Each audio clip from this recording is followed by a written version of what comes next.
filled with excitement, fun, and is beyond limits. But the question is, are you ready to jump? If it is a yes, then you have jumped into the world of ultimate entertainment. Welcome to YOLO 247, a place of fun, indulgence, and endless surprises.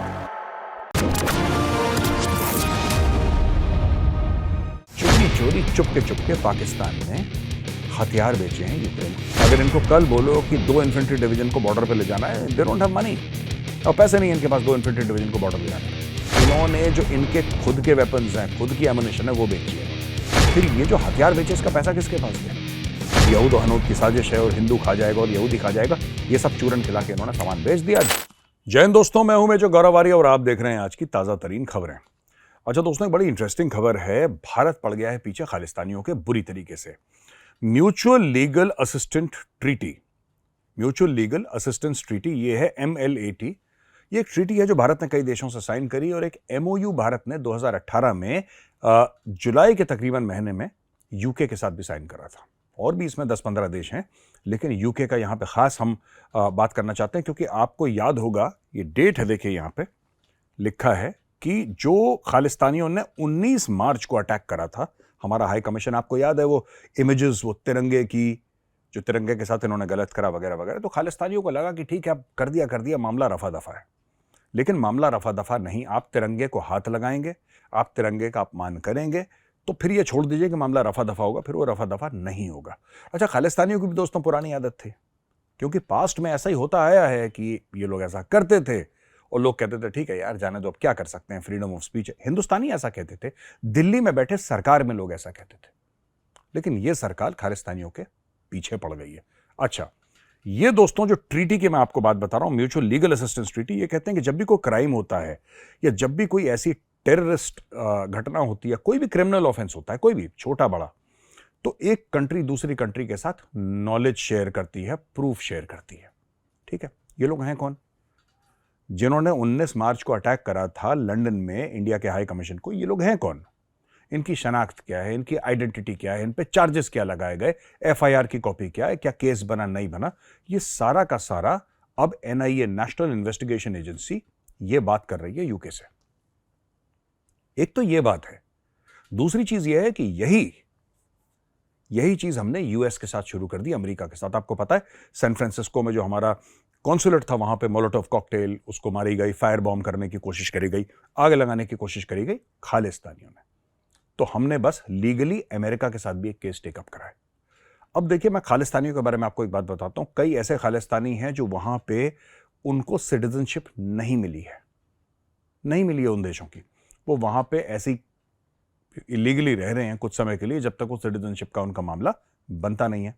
एक तो ये बात है, और दूसरी चीज है दोस्तों, बड़ी, जिसको कहते हैं ना कि बड़ी भारत के लिए जो थोड़ी सी डिफिकल्टी वाली बात है, कि जो लोग वहां के सिटीजन हो गए हैं, तो भारत एक्स्ट्रेडिशन तो जो सिटीजन नहीं है उनका करेगा, बाकी लोगों के ऊपर भी भारत ने केस करने हैं। अब भारत अपना केस बना रहा है, एविडेंस इकट्ठा कर रहा है। ये एविडेंस लेगा यूके से, ये एविडेंस लेगा US से। भारत में भी उनके खिलाफ केस चलेंगे और विदेश में भी उनके खिलाफ केस चलेंगे दोस्तों। और ये केस चलेंगे, फिर खालिस्तानियों को लीगली घेरा जाएगा। बहुत जरूरी है कि 15-20 जो टॉप खालिस्तानी है ना, टॉप खालिस्तानी बड़े, वो जीवन भर तक अपनी एड़ियां किसी अमेरिकी या यूके जेल में घिसटते रहे। एम यही है। और भारत ने इसके ऊपर डिप्लोमेटिक एफर्ट लगा दिया, बंदे लगा दिए, पैसा लगा दिया, बोलो क्या चाहिए, सब कुछ। लेकिन इनको नहीं छोड़ना। जिसने तिरंगे के साथ गलत करा है ना, भारत उसके साथ सही कैसे कर सकता है? तो यह कार्रवाई, जवाबी कार्रवाई शुरू हो गई है दोस्तों। अच्छा, इसके अलावा एक वीडियो आया है इंजमामुल हक का, जिसमें इंजमामुल हक ने यह बोला है कि साहब, हम सारे प्लेयर्स थे तो हम लोग नमाज पढ़ते थे, जाहिर सी बात है। अब उसमें भारतीय मुसलमान प्लेयर भी थे, वो भी हमारे साथ नमाज पढ़ते थे, वो भी बिल्कुल अच्छी बात है, पढ़नी चाहिए साथ में। इरफान पठान का नाम लिया और जहीर खान का नाम लिया और 1-2 का नाम लिया, तो ये सब लोग जाते थे और पढ़ते थे नमाज। ठीक है, तो वहां पे प्रीचर आए, कोई इस्लामिक स्कॉलर आए जो लेक्चर देते, बात करते। तो अकॉर्डिंग टू इंजमामुल हक ने यह बोला कि साहब, हरभजन सिंह इस्लाम में कन्वर्ट होने वाला था, होते होते रुक गया। इसका बड़ा मन था कि हरभजन सिंह अपना धर्म परिवर्तन कर ले और हरभजन सिंह मुसलमान बन जाए, ऐसा इंजमामुल हक। तो हरभजन सिंह ने फिर जवाब दिया, ट्विटर पे बोला कि ये क्या बकवास है, तुम लोग क्या क्या कुछ भी बोलते हो तुम लोग। उसने बोला I am a proud Indian, I am a proud Sikh. मैं एक प्राउड भारतवासी हूं और मैं एक प्राउड सिख हूं। उसने साफ तौर पर मना कर दिया कि ऐसा कुछ कहा नहीं, नशे की हालत में कुछ कुछ बोलते रहते हैं पाकिस्तानी। लेकिन दोस्तों मैं ये सोचता हूं ना कि ये पाकिस्तानी क्रिकेट टीम क्रिकेट कब खेलती है? फिर जब इनकी बेइज्जती होती है, फिर जब ये जलील होते हैं, सेमीफाइनल में नहीं क्वालिफाई कर पाते, फिर ये कॉन्स्पिरेसी थ्योरी इसकी बॉल के अंदर माइक्रोचिप था और पिच के ऊपर केमिकल था, फिर ये ऐसी ऐसी चीजें करते हैं। वो मस्जिद होता है नमाज पढ़ने, आपको ग्राउंड के, आप क्रिकेट की प्रैक्टिस के लिए आए नमाज पढ़ना, आप अपने वो वहां पे चले जाइए, जो रूम होता है इनका क्रिकेटर्स का, आप वहां पे जाइए। लेकिन वहां पे नहीं, इनको टेलीविजन के कैमरास, मैं बता रहा हूं, या पाकिस्तानी क्रिकेट टीम अगर वहां पे किसी का मोबाइल कैमरा या टीवी कैमरा चालू ना हो, अगर इनको दिख जाए दायमाई कि कोई कैमरा नहीं है वहां पे, तो नमाज भी नहीं पढ़ेंगे पाकिस्तानी। मैं आपको बताता हूं, इनकी ऐसी फितरत है, इनकी नियत से तोड़ना पड़ता है नमाज, ये शो ऑफ के लिए, ये एरिया घेरने के लिए, शो ऑफ के लिए। अब मोहम्मद रिजवान बीच पिच पे नमाज पढ़ता है, क्यों? ये इंजमामुल हक दूसरे प्लेयर्स को कन्वर्ट करने के चक्कर में कि तुम मुसलमान बन जाओ। यार तुम लोग क्रिकेट कब खेलते हो? मुझे एक बात समझ में नहीं आई। खेलो क्रिकेट, खेलो ना, क्रिकेट खेलने गए क्रिकेट खेलो, फिर गेम भी हार जाते हो। अच्छा, सबके सब ये फोटो देखिए, सबके सब नमाज पढ़ रहे हैं, अच्छी बात है, नमाज पढ़नी चाहिए, जगह गलत है, काम ठीक है, आपका धर्म कहता है नमाज पढ़ो, आपको पढ़नी चाहिए, जरूर पढ़नी चाहिए, इसमें कोई शक नहीं है। लेकिन गलत जगह नमाज पढ़ रहे हैं, अच्छा फिर हार भी जाते हैं, फिर बेइज्जती भी करवा लेते हैं अपनी, तो लोग यही कहते हैं ना, फिर पाकिस्तानी भी यही कहने लगे उनसे कि भाई तुम सही जगह पर सही काम करा करो, सही जगह पर सही काम करोगे अच्छे रिजल्ट मिलेंगे। मुझे तो लगता है पाकिस्तानी टीम को सब, ये बाबर आजम को सबको निकालो, 11 मौलवी रख लो वहां पे, क्योंकि तुम्हें काम ही यही करना है। फिर सही बंदों को लेकर आओ ना, जिनको आता हो सब कुछ प्रोसीजर नमाज वमाज पढ़ने का, जो भी मजहब से रिलेटेड चीजें, फिर मौलवियों की टीम इकट्ठा करो यहां पे। क्यों करना है ये सब आपको? वहीं पे अब्दुल रज़ाक है पाकिस्तानी क्रिकेटर, जो कि भद्दी भद्दी बातें ऐश्वर्या राय के, जो इंडियन एक्ट्रेस हैं ऐश्वर्या राय, उनके बारे में भद्दी भद्दी बातें। ये पाकिस्तान, मैं बता रहा हूं, इनके खून में गड़बड़ है, there is something wrong in the Pakistani blood. ये, और मैंने बहुत रिसर्च करी इन लोगों के बारे में, ये कैजुअली ऐसी चीजें बोल देते हैं, इनकी सोसाइटी में एक्सेप्टेबल भी है, इनकी सोसाइटी में इनको अच्छा माना जाता है, ठीक है। अब ये ऐश्वर्या राय के बारे में कहता है कि देखिए हर चीज नियत से होती है, हर चीज ऐसे होती वैसे, अपने गाने वाने सुनाए, जो इसको सुनाना था अब्दुल रज़ाक को, जो बकवास करनी थी करी। फिर इसने एग्जाम्पल देने के लिए बोला कि देखो ऐसा है कि अगर मेरी ऐश्वर्या राय से, मेरी मतलब कि अब्दुल रज़ाक की अगर शादी ऐश्वर्या राय से होती है, जो बच्चा होगा वो नेक बच्चा थोड़ा ना होगा, वो तो बुरा बच्चा होगा। कहने का मतलब है कि जब उसकी माँ ही ठीक नहीं होगी तो बच्चा कैसे, ये एग्जाम्पल दे रहे हैं। और ये लोग पाकिस्तान का पढ़ा लिखा तबका है, ये लोग वो हैं जो फॉरेन कंट्रीज जाते हैं, जिनको इंटरनेशनल एक्सपोजर है, ये लोग वो हैं जो कहते हैं कि ये लोग पढ़े लिखे हैं, ये पाकिस्तान की क्रीम है। ओ भाई, अगर ये तुम्हारी क्रीम है, सोचो जरा, आप ही सोचो, अगर ये पाकिस्तान की क्रीम है, अब्दुल रज़ाक जैसी ये पाकिस्तान की क्रीम है, तो फिर पाकिस्तान का आम आदमी तो बिल्कुल ही गया गुजरा होगा, उसका बेड़ा ही गर्क होगा।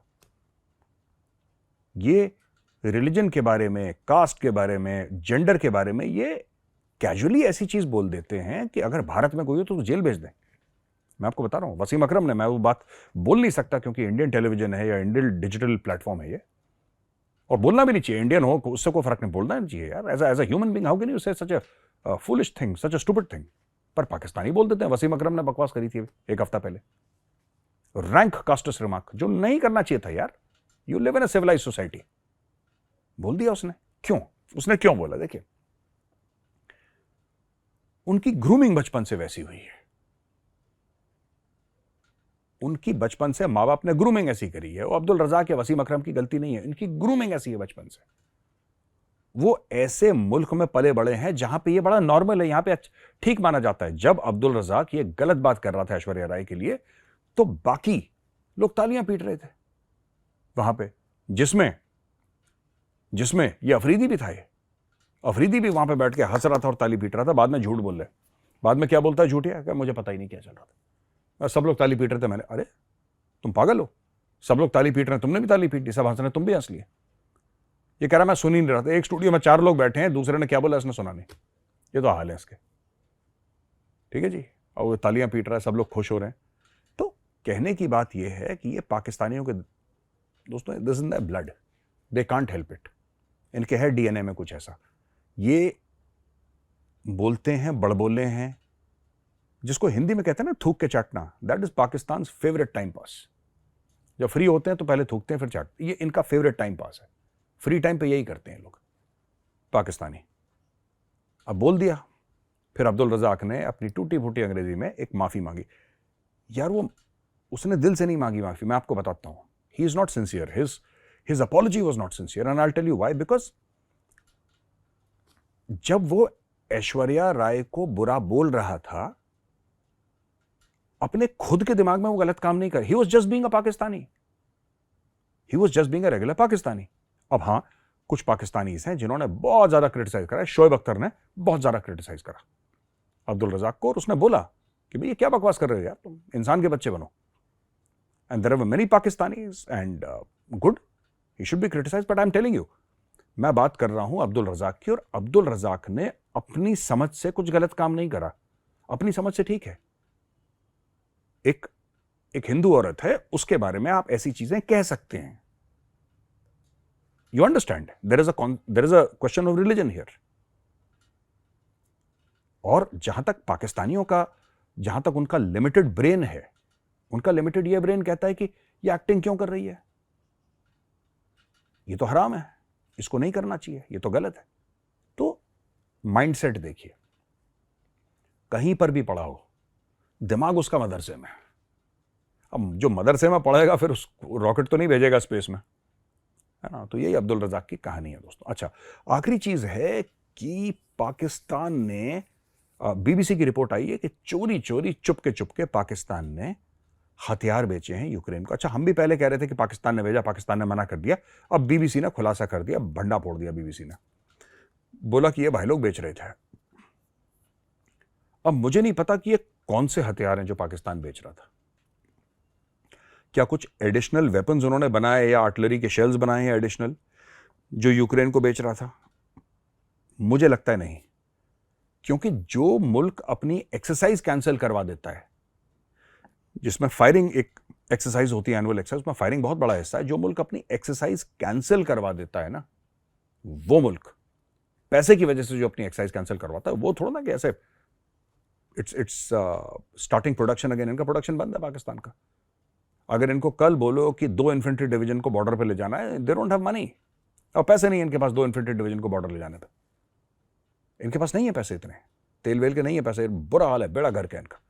तो किसी ने अगर ये सोचा है कि फैक्ट्री चालू करके इन्होंने बोला कि नहीं भाई कोई बात नहीं, हमने फैक्ट्री चालू कर दी है और जाओ और यूक्रेन हथियार, नहीं, इन्होंने जो इनके खुद के वेपन्स हैं, खुद की एमुनिशन है, वो बेची है इन्होंने।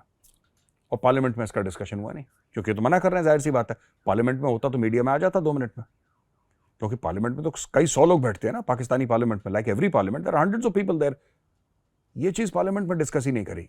और अगर बीबीसी की रिपोर्ट सही है, जो कि मुझे लगता है कि सही है, फिर ये जो हथियार बेचे इसका पैसा किसके पास गया? The state which is the government, right? The government does not know. So if the government, और ये बिका है शहबाज शरीफ के टाइम पे, जितना मुझे समझ में आ रहा है ये रिपोर्ट पढ़ के, ये बिका है शहबाज शरीफ के टाइम पे। तो अगर शहबाज शरीफ को इसके बारे में नहीं पता, और अगर उसको पता है, तो फिर पार्लियामेंट में डिस्कशन क्यों नहीं हुआ? क्योंकि ये तो बहुत बड़ी बात है। आप किसी को वेपन सप्लाई करेंगे तो आप बताएंगे तो अपने लोगों को, when you tell the parliament you tell the people of Pakistan. या फिर इसको वही करके कि नेशनल सिक्योरिटी है और यहूद और हनूद की साजिश है और हिंदू खा जाएगा और यहूदी खा जाएगा, ये सब चूरन खिला के इन्होंने सामान बेच दिया। जनरल साहब का एक नया लग्जरी अपार्टमेंट लंदन में कंफर्म्ड है दोस्तों। तो ये थी आज की ताजा तरीन खबरें। मैं कल फिर हाजिर हूंगा नई खबरों के साथ, तब तक के लिए जय हिंद।